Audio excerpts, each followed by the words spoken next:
Alors, bonjour, chers frères et sœurs de Lévis et de Montmagny. Je suis de retour de vacances après avoir passé 2 semaines dans le bois, dans les montagnes, sur le bord du fleuve Saint-Laurent, dans la beauté de la création de notre grand Dieu. Je me suis vraiment réjoui avec mon épouse Marlène. On a pu adorer notre Dieu à travers toute sa création et les gens qu'on a pu rencontrer. Mais on s'ennuyait de vous. C'est une joie de vous retrouver ce matin. On est mardi le 25 et nous allons continuer notre étude, finalement, qui a déjà été entreprise. C'est notre 13e capsule de notre lettre aux Hébreux et sous le thème que j'ai intitulé « De l'ombre à la réalité ». Alors, on a vu antérieurement que pour entrer dans le repos de Dieu, on devait abandonner la vie du désert pour vivre en Canaan. Aussi, de passer de Jésus, notre Aaron, à notre Jésus, notre Melchizedek.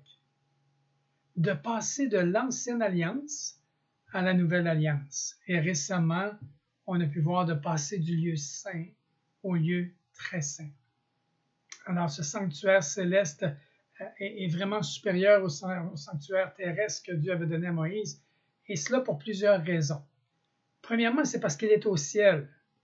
Il est continuel, et c'est la réalité. C'est pas l'ombre ici, là. Il est totalement accessible à tous ceux qui croient. Il n'est pas fait de bain d'homme.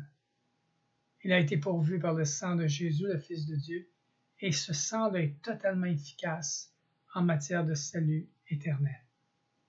Maintenant, on a vu aussi comment passer du lieu saint au lieu très saint. Que pour s'approprier ce qui nous a été donné, nous devons y entrer.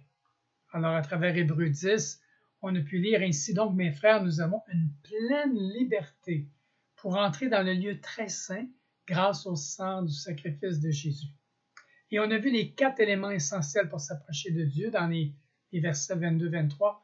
Un cœur sincère, la plénitude de la foi, les cœurs purifiés d'une mauvaise conscience et le corps lavé d'une eau pure.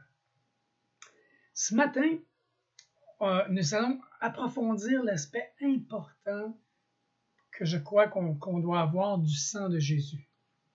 Alors, commençons par un mot de prière.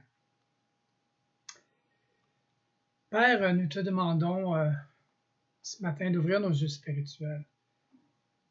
Seigneur, permets-nous de voir et d'entendre ce que toi tu veux nous dire ce matin dans cette lettre aux Hébreux. Seigneur, fais-le toute la liberté de le faire au nom du Seigneur Jésus-Christ. Amen. Alors, dans Hébreux 9, au verset 12, et je le lis dans la parole vivante ici, « Il a pénétré une fois pour toutes dans le lieu très saint pour offrir son propre sang, et non celui de beaucoup de veaux. Il nous a ainsi acquis une libération définitive, une éternelle réconciliation avec Dieu. » Ça résume vraiment ce qu'on va regarder ce matin. Maintenant, quelle est la véritable signification et la portée pour nous du sang de Jésus? Et la réponse, on la retrouve au verset 13 et 14. On dit « Avec le sang de bouc et de taureau et la cendre d'une vache, on prépare l'eau d'aspersion qui est répandue sur les personnes ayant contracté quelque souillure rituelle. Si cette eau est suffisante pour rendre du moins la pureté extérieure illégale, à combien plus forte raison le sang de Christ purifiera-t-il notre conscience pour nous libérer des œuvres inutiles pour que nous puissions servir le Dieu vivant.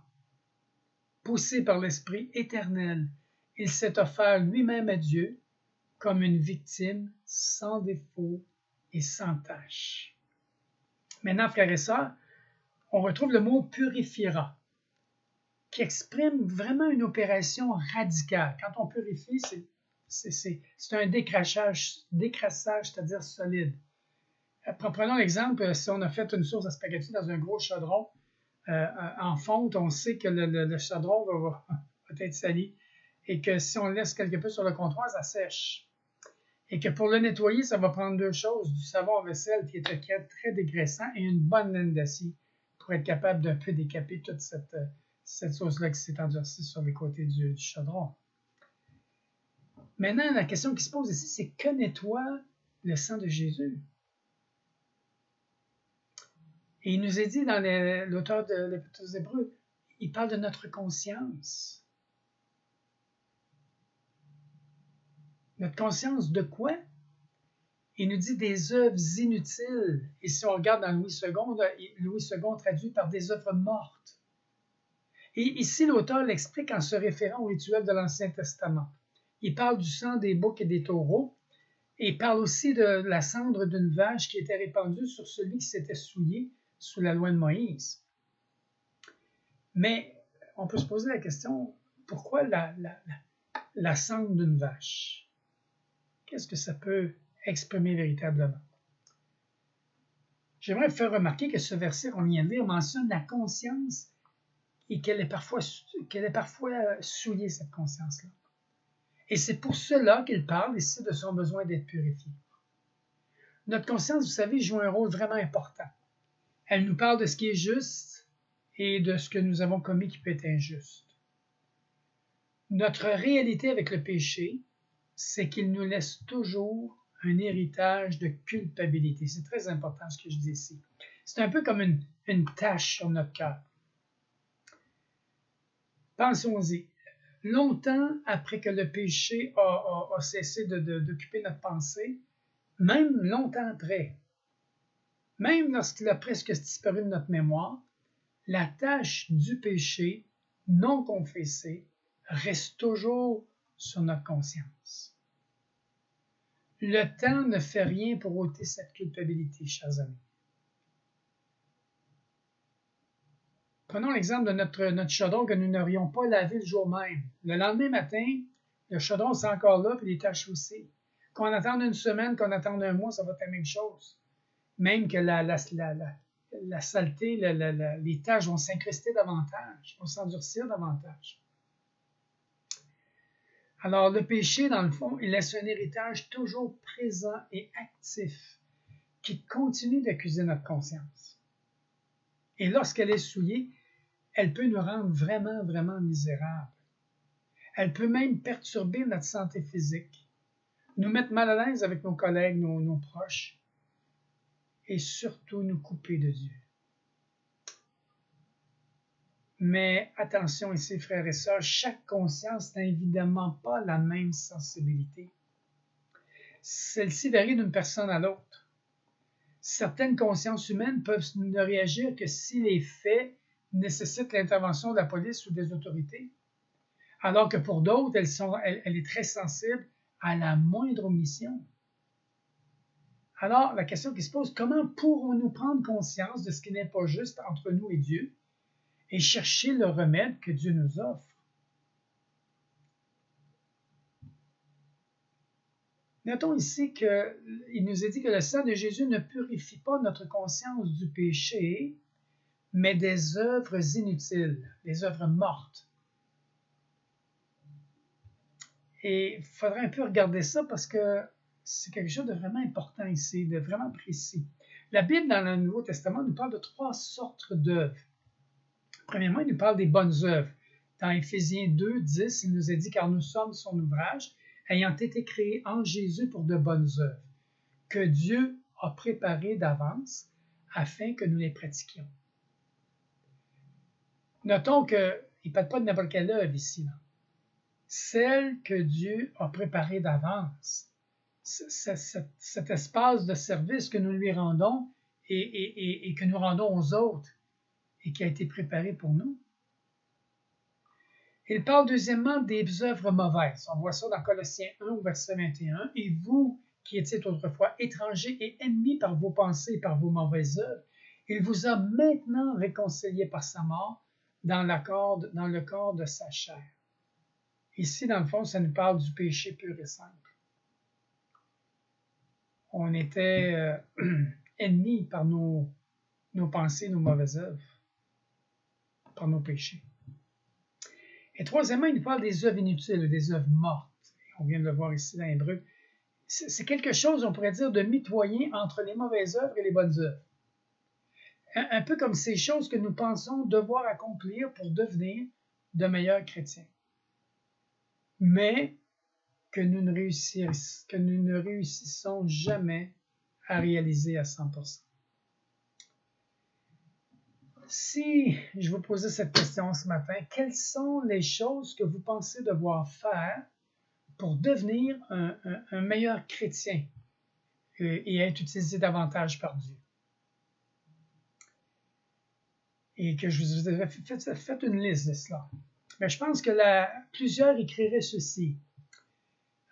Prendre plus de temps pour la prière, avoir plus de foi et de confiance en Dieu, lire davantage ma Bible, prendre davantage soin des autres, démontrer plus de sainteté, de patience, être plus hardi pour témoigner aussi, etc.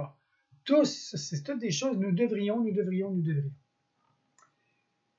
Évidemment, pour certains, ce serait juste une liste sur papier. Mais si nous essayons sérieusement de mettre ces œuvres en pratique, frères et sœurs, on est vite face à un problème. On ne réussit jamais à les accomplir. Du moins 100%. On peut faire une partie, mais à un moment donné, ça va dévier. Ces règles, vous savez, que nous nous fixons ne sont pas mauvaises en soi. Et on le voit dans Romains 7 au verset 12, que la loi, il nous est dit de l'apôtre Paul, la loi donc est sainte et le commandement est saint, juste et bon. Alors le problème n'est pas l'œuvre, mais notre incapacité à les respecter. On est dans une sorte d'impasse. On sait ce qui ferait de nous des meilleurs chrétiens, mais sans jamais le réaliser pleinement. Alors le résultat, c'est que ça ajouterait une charge sur notre conscience et notre culpabilité prendrait du galon, n'est-ce pas? Ça augmenterait notre culpabilité. Et j'aimerais vous dire que beaucoup d'enfants de Dieu se promènent avec leur conscience qui les condamne. Toutes leurs prières non exprimées, les promesses non tenues, le temps perdu à ne pas lire la Bible, les gens qui nous n'avons pas témoigné, la vie sainte que nous savons ne pas mener, etc., etc. On pourrait ajouter. Pourquoi la tentative d'accomplir ces œuvres inutiles est-elle souvent lourde et morte et nous rend la vie amère jusqu'à un certain point? C'est parce qu'il n'y a pas le moindre souffle de l'esprit dans cela. C'est simplement notre chair, c'est simplement notre volonté. Et il y a un peu de tromperie aussi qui se cache derrière ces œuvres inutiles. Parce qu'on peut essayer par elles de regagner ce que nous avons perdu à cause de notre péché. Si nous ne sommes plus en communion avec Dieu, ce n'est pas parce que nous n'avons pas fait ceci ou pas fait cela, mais bien à cause du péché. Et toutes nos œuvres, même entreprises avec sincérité, ne remplacent pas la repentance et le retour à la croix. En fait, ces œuvres inutiles, mortes, alourdissent notre conscience et nous empêchent d'entrer dans le lieu très saint. C'est de ce fardeau que le sang de Christ purifie notre conscience. Maintenant, vous allez me dire, mais quel rapport a le sang de Jésus avec cette étrange image des sangs d'une vache? Et je peux vous dire que je me suis posé exactement la même question. Pourquoi Dieu a désiré ça, a ordonné cela? Alors, je vais référer à l'Ancien Testament, dans Nombre 19, où ce sacrifice-là est décrit. Et sous la loi de Moïse, toute personne qui avait eu un contact avec un mort était considérée comme impure et exclue du privilège du culte jusqu'à ce que cette personne-là soit purifiée. Maintenant, pour ce faire, les sangs de la vache étaient mélangés avec de l'eau avant d'être répandus sur celui qui était souillé. Donc, avoir touché un mort était suffisant pour les rendre impurs.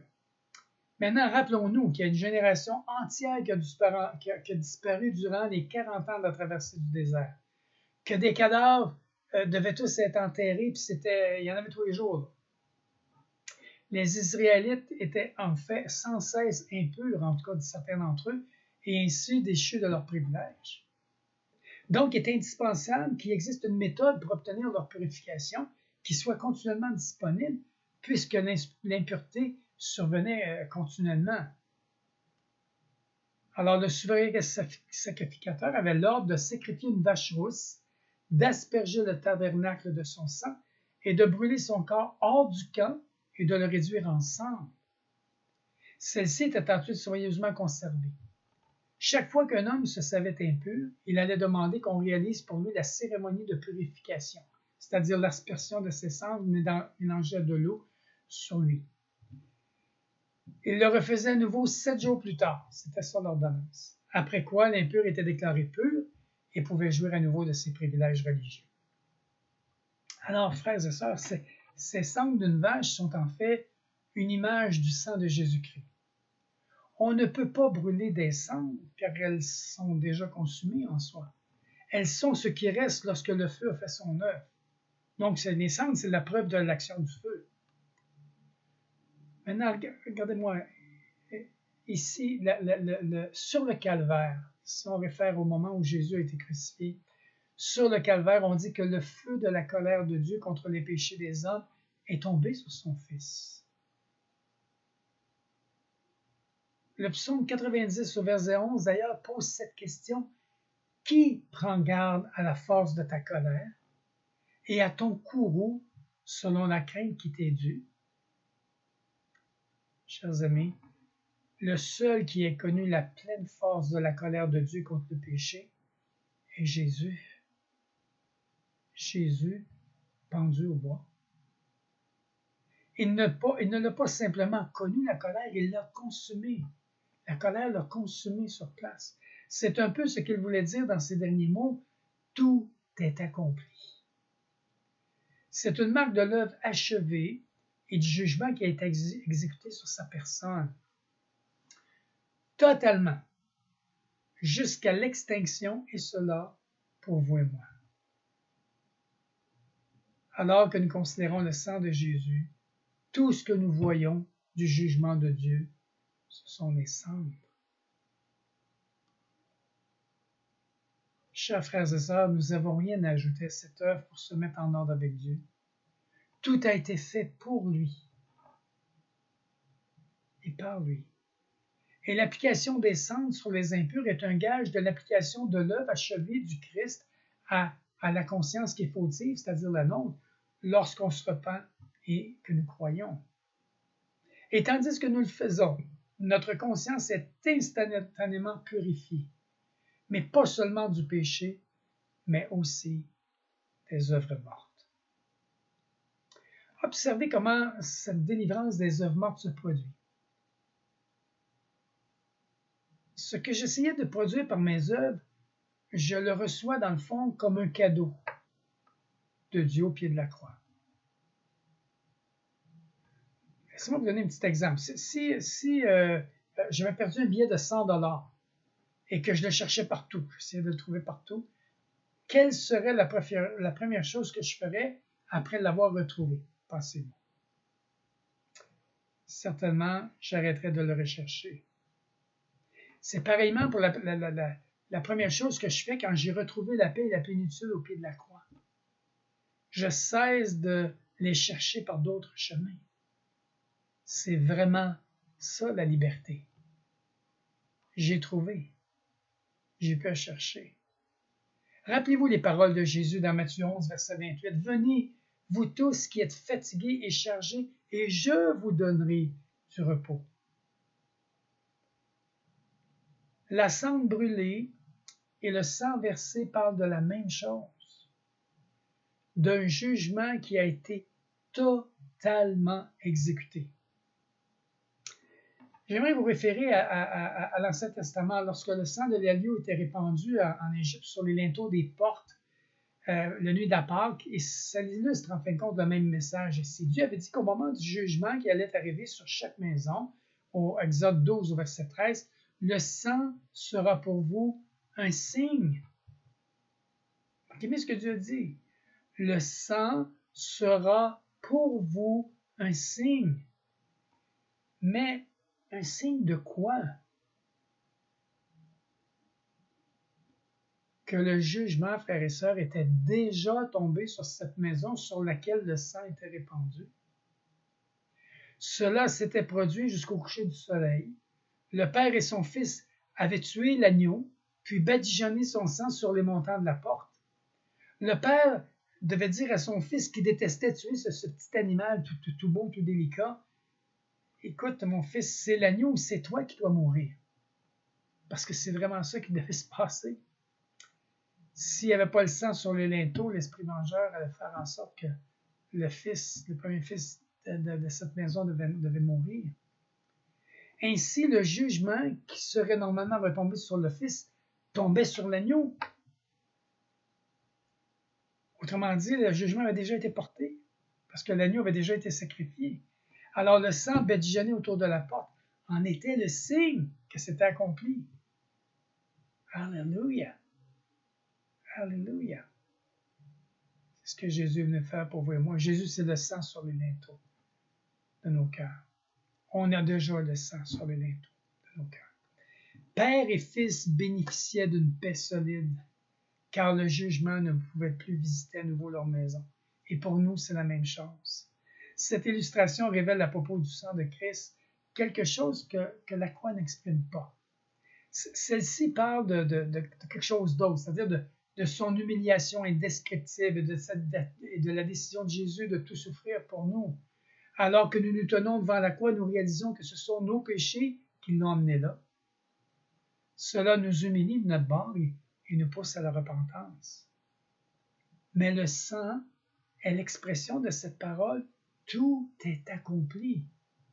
Et il ne parle que de la victoire qui a été remportée pour nous, d'un jugement qui a été totalement exécuté et la délivrance de notre cœur. C'est la dernière chose dont parle ce verset.